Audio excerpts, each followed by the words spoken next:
Welcome back to AM Northwest. It's time to get your home organized for spring, and here to share the steps to take to straighten everything from a cabinet to a closet. Please welcome back our professional organizer, Michaela Santon. Good to have you back again. Thank you. Michaela, before we get started straightening everything out, because there's a lot to straighten out in our kitchen area here in the AM Northwest set, you posted on Facebook this adorable picture of your son. He wasn't feeling well.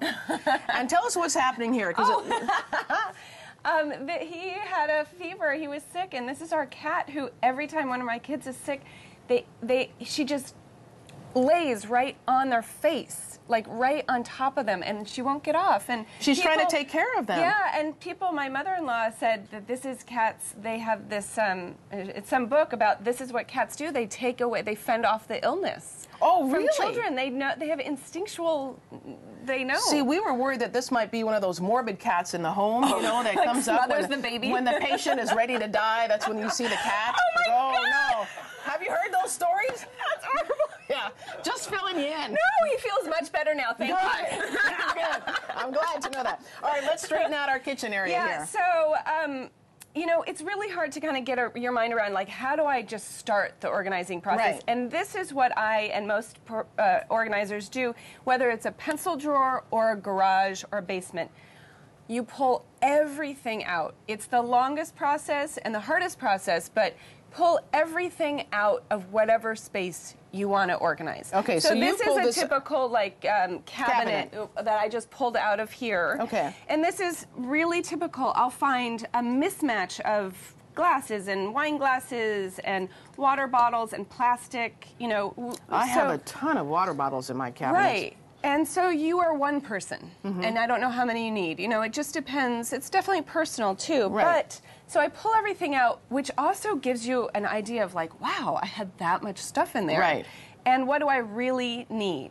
So I would do this with a client, pull everything out, and then just start, you know, talking about like, well, these are nice glasses. Those go together, and these go with those. You know, we could keep those and this one.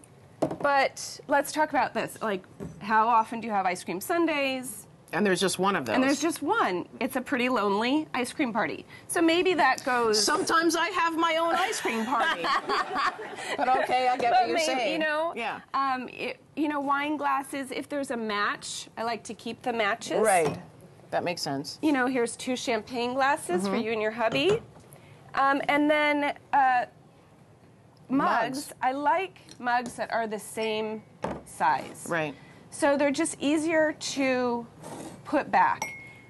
You could also hang mugs with hooks. Oh, right. So if we're going to just put some of these back, you know, it'll just look much nicer, easier to get to, easy to, you know, your dishwasher, easy to undo. And you're not just searching, really, when you have this many in this cabinet, you're probably just grabbing the same 2 glasses over and over and over again.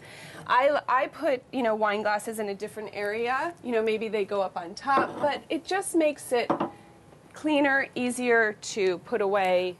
One of the steps that you taught us last time was basically just pick, like I went through my dresser drawers, pick one drawer at a time. One drawer. And just tackle that and don't think about the others. Yeah. So pick one cupboard at a time. One cupboard, just that, and just take everything out. Right. And then start to put it back. Okay. And, you know, then you can get momentum. Then eventually you're ready to do the garage because maybe you have a little practice. But it is very helpful to bring it all out. And that works for every room in the house. Every drawer. I mean, I don't do anything. I don't just kind of rearrange things when I go to a client's house. I have to take everything out. You see the space a little differently. That's true. And you can see it, you know, you can see how you want to put things back. Also, in kitchens, if you can, I like to take, like, my cabinet is off where my glasses are. It forces me to keep it organized and clean. So I'm not like this and like your random stuff isn't just being shoved in there. I have to keep it clean because, so I do in kitchens like some open cabinetry. Right. This is helpful. similar in that you can kind of see through everything. You can see through. Yes. Yeah, so, you know, I would get rid of the one stray plastic cup and the one weird, you know, and then the lonely ice cream. You know? The junk drawers are usually typical in a kitchen. Yeah, so junk drawers, I do mine all the time. Everybody has a junk drawer. You need a junk drawer. It's like the random stuff, but pull it all out dump it on your dining room table. Right. Sort through your pens, just the good pens, the pencils that work, right. you know, the pens that work, and just less stuff. And throw out the, you know, but or donate the rest. One drawer, one shelf, one cupboard drawer at a time. Yeah. Michaela, really good tips, and I'm glad your son is doing better. Thank you.